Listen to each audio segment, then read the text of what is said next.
बैठ जाओगे, मन करता कुर्सी ले।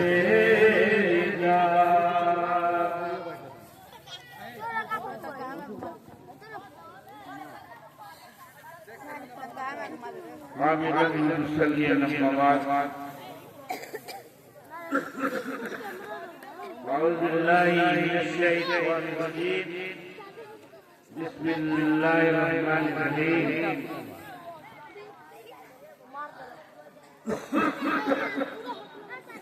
लक़द कान लकुम फ़ी रसूलिल्लाहि उस्वतुन हसना। नहायत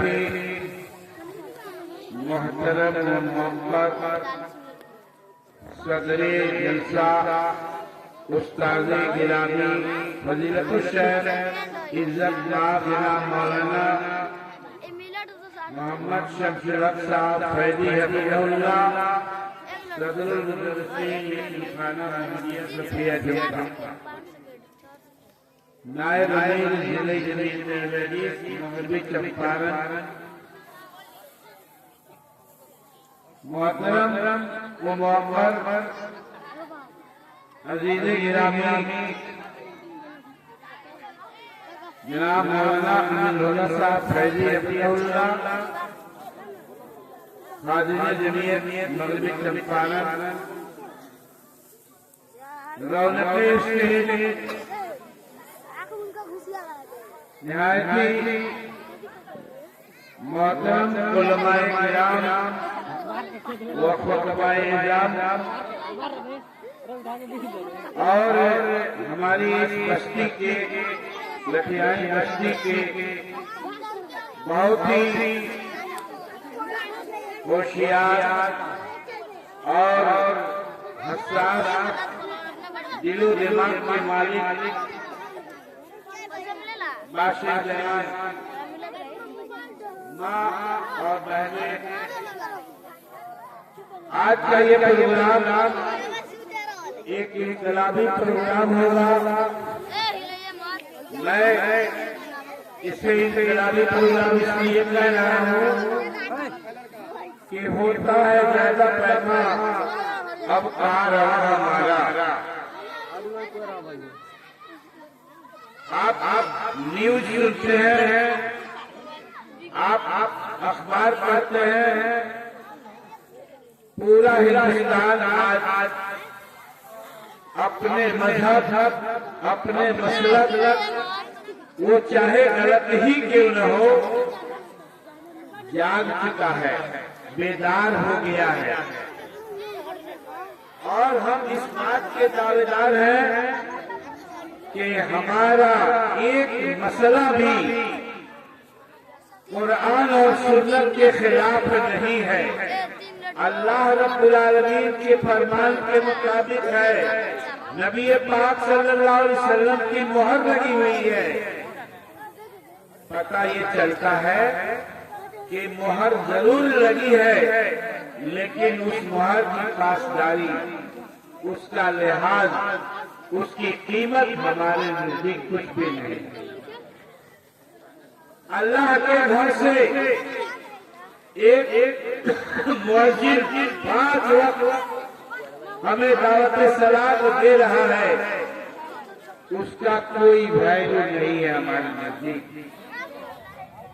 उस मस्जिद की अगर एक ईंट खींचने वाला खींच ले तो हम अपनी गर्दन कटाने के लिए तैयार हैं, लेकिन वो ईंट इसलिए उसमें रखी गई है, ईंट पर ईंट, दीवार पर दीवार क्यों सजाई गई है, छत क्यों डाली गई है, मकसद मकबूद है, खत्म है।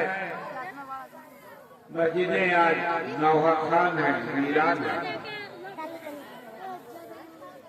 एक हदीस में आपके मुझसे गुजार करता हूँ, परसों में दर्स से कुरान दे रहा था, उसमें बात ये आई थी कि एक दस्ता अब्दुल्लाह बिन जहश रज़ियल्लाहु तआला अन्हु के सरबराही में नबी साहब ने भेजा था, तो ताइफ से तरफ से आने वाला एक इब्न हज़रमी रजब का महीना था, मुसलमानों ने उसे कत्ल कर दिया, क्योंकि ज़िलक़ादा, ज़िलहिज्जा, मुहर्रम 3 महीने उधर। गौर से सुनिएगा, सारी बातें जुम्मा के खुतबे में नहीं बताई जा सकती हैं। ये स्टेज अब लगेंगे हर गांव बस्ती में कि आपको इस्लाम के मसाइल बताए जाए, आप अपने इस्लाम में खजाने से कुछ हासिल करें।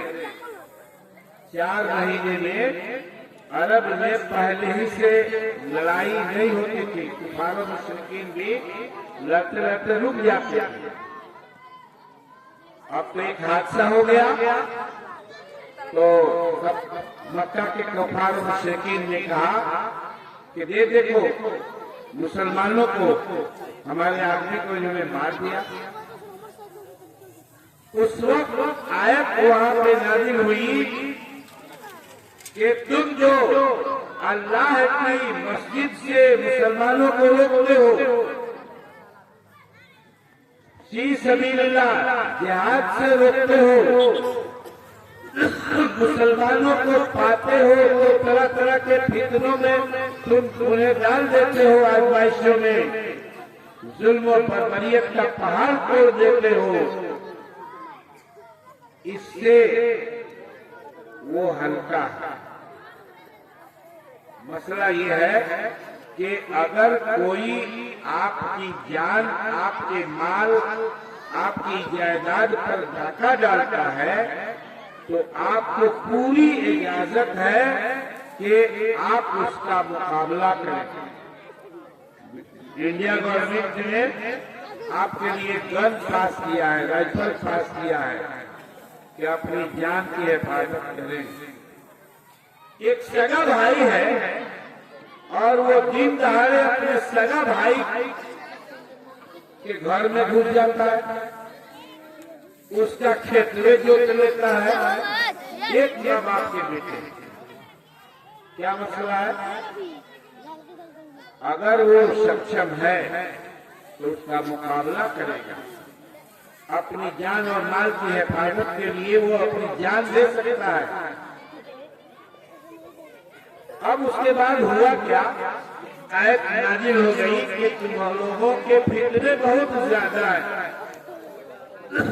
इसलिए अगर इन लोगों ने हरम महीने में, महीने हराम में अगर एक जान ले लिया है तो तुम्हारे फितनों से कम है। उसके बाद आयत कहती है एक आदमी मुसलमान हो गया था और वो फिर जाता है इस्लाम से फिर गया। अब मुसलमान होने की हालत में जितनी नेकियां उसने की थी, अगर वो मरता है इस हाल में कि वो मुर्तदी है, तो उसकी जितनी भी नेकियां पहले थी वो हबतत अमालुहुम, उनके अमाल जाया हो जाएंगे, खत्म हो जाएंगे। लेकिन अल्लाह का करिश्मा देखिए कि एक बहुत बड़ा पापी आदमी जो अपनी जिंदगी में बहुत कुछ किया है गुनाह का काम, लेकिन कलमा पढ़ करके इस्लाम के दायरे में आ जाता है और उसी इस्लाम पर मरता है, तो उसके सारे गुनाह खत्म हो गए, धुल गए। ये आदमी जो इस्लाम की हालत में नहीं किया था, लेकिन वो कुफ्र की हालत में मरता है, तो उसकी नेकियां खत्म हो गई। लेकिन एक और बात है कि मुर्तद तो हो गया, लेकिन फिर तौबा कर लिया कि मैं गलती कर गया, मुझे फिर इस्लाम में रहना चाहिए, तौबा कर लिया, इस्लाम पकड़ लिया, तो जो नेकियां किया था उसकी वो कामयाब हो जाएंगे। हदीस है कि मन बदला दीनहु फक़्तलूहु, जो अपना दीन बदल दे उसको कत्ल कर दो। मुर्तद की सजा दुनिया में खत्म कर देना है और वो आखिरत में हमेशा हमेशा के लिए जहन्नमी होगा। अब आइए हम इस हदीस के आइए में अपना जायजा लेते हैं। क्या सहाबे किराम के बारे में ये तसव्वुर किया जा सकता है, सहाबियात के बारे में ये तसव्वुर किया जा सकता है कि जिन लोगों ने कलमे पढ़ लिए उन लोगों ने एक वक्त की नमाज छोड़ी होगी, उन लोगों ने ज़कात से इनकार किया होगा, हज जिन लोगों पर जिस वक्त फर्ज हुआ इतना माल हो गया कि हज करने जाए, क्या वो हज से बाज रहे? ऐसा नहीं हुआ। पढ़ लिया कलमा तो अगले टाइम में जो नमाज आने वाली है वो नमाज उसको पढ़नी थी और पढ़ेंगे। देखिए अल्लाह आमीन का फर्ज, एक आदमी कलमा पढ़ा और जोहर की अभी आजान नहीं हुई थी जब तक ऐलान जिहाद हो गया। जिहाद हो गया, निकल गया जिहाद में और अल्हम्दुलिल्लाह जामे शहादत नोश कर दिया। एक वक्त की नमाज नहीं पढ़ी। अल्लाह, क्या उससे नमाज के बारे में पूछा जाएगा? नहीं पूछा जाएगा। उसके ऊपर नमाज अभी फर्ज नहीं हुई थी